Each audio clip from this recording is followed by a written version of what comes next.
नमस्कार दोस्तों। आशा है आप सब लोग स्वस्थ होंगे, मस्त होंगे। आज मैं आपको उत्तराखंड होमगार्ड में भर्ती के बारे में बताना जा रहा हूँ।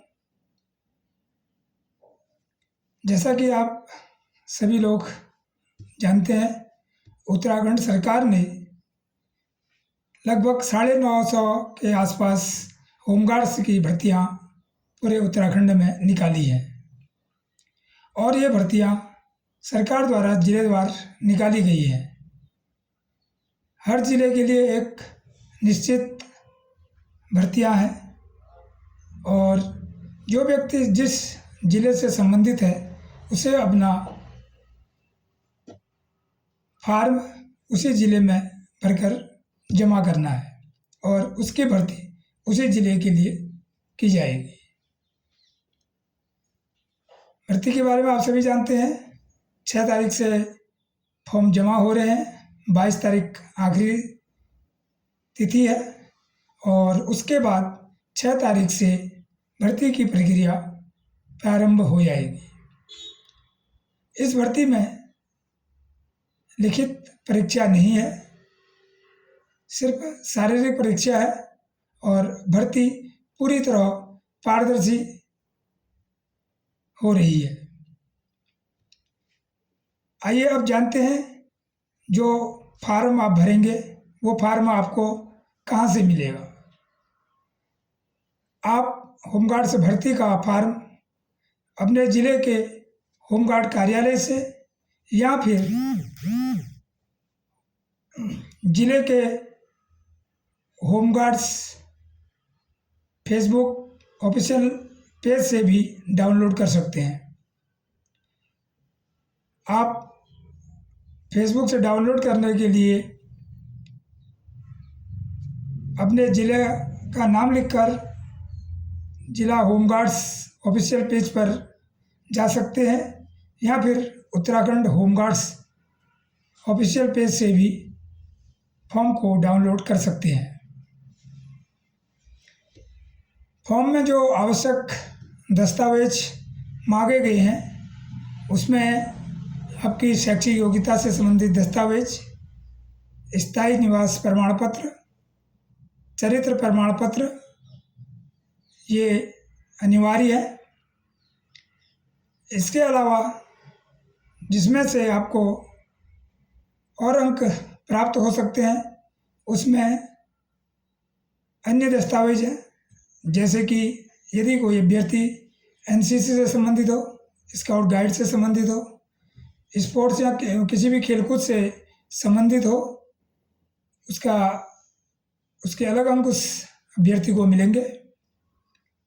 कोई अलग कौशल योग्यता उसके पास हो तो उसका प्रमाण पत्र संलग्न किया जा सकता है। अगर अभ्यर्थी होमगार्ड परिवार से है तो होमगार्ड द्वारा निर्गत प्रमाण पत्र उसे लगाना होगा। भूतपूर्व सैनिक आश्रित, भूतपूर्व सैनिक, उत्तराखंड के अनाथ बच्चे, स्वतंत्रता संग्राम सेनानी के आश्रित, राज्य आंदोलनकारी या आंदोलनकारियों के आश्रित व्यक्ति अपना प्रमाण पत्र संलग्न कर सकते हैं। साथ ही अगर आपके पास अपना ड्राइविंग लाइसेंस है आप उसको भी उसमें लगा सकते हैं। 2 पासपोर्ट साइज आपको चाहिए और आवेदन का फॉर्म आप ऑफलाइन ही जमा कर सकते हैं। इसके लिए ऑनलाइन की कोई प्रक्रिया नहीं है। इसे आप जिले के होमगार्ड कार्यालय में स्वयं जाकर या फिर डाक द्वारा भी भेज सकते हैं। आशा है आपको जानकारी अच्छी लगी होगी। जो मांगे गए दस्तावेज हैं उनको एक बार आप फिर नोट कर सकते हैं। उसमें है आपकी शैक्षिक योग्यता, जैसे high school, intermediate, graduation, post graduation, साथ ही कोई कौशल योग्यता है तो उसका भी आप प्रमाण पत्र संलग्न कर सकते हैं।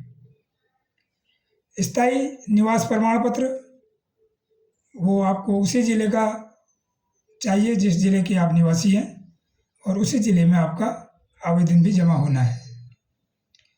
यदि आप किसी विशेष श्रेणी से हैं तो उसका प्रमाण पत्र आप संलग्न कीजिए, जैसे कि ST, EWS, उसके अलग अंक आपको मिलेंगे क्योंकि वो आरक्षण के अंदर आपको सम्मिलित करेगा। जैसे मैंने बताया, NCC, स्काउट्स या किसी खेलकूद से आप संबंधित हैं तो उसका प्रमाण पत्र लगाइए, उसका भी आपको लाभ मिलेगा। ड्राइविंग लाइसेंस यदि आपके पास है तो उसको लगाइए, कहीं ना कहीं उसका भी आपको लाभ मिलेगा। इसके अलावा आप होमगार्ड परिवार से हैं तो होमगार्ड द्वारा निर्गत प्रमाण पत्र आपको संलग्न करना है। यदि आप भूतपूर्व सैनिक हैं तो उसका आपके पास जो भी पहचान पत्र हो वो आपको संलग्न करना है, या फिर आप भूतपूर्व सैनिक के आश्रित हैं तो उसका प्रमाण पत्र आपको संलग्न करना है। साथ ही आप यदि उत्तराखंड से हैं और अनाथ हैं तो उसका भी आपको प्रमाण पत्र संलग्न करना है। आप स्वतंत्रता संग्राम सेनानी आश्रित हैं तो उसका प्रमाण पत्र आप सम्मिलित करेंगे। आप राज्य आंदोलनकारी हैं या फिर राज्य आंदोलनकारी आश्रित हैं तो वो प्रमाण पत्र आप संलग्न करते हैं तो उसका अतिरिक्त लाभ आपको इसमें मिल सकता है। 2 पासपोर्ट साइज फ़ोटो आपने लगानी है, जो एक आपके फॉर्म में लगेगी और एक फ़ोटो आपको अलग से उसमें संलग्न करनी है। इस तरीके से आपने फॉर्म भरना है और उसे जमा करना है। आप सभी लोग जो होमगार्ड्स में जाने के इच्छुक हैं उन सभी को मेरी बहुत बहुत शुभकामनाएं। धन्यवाद।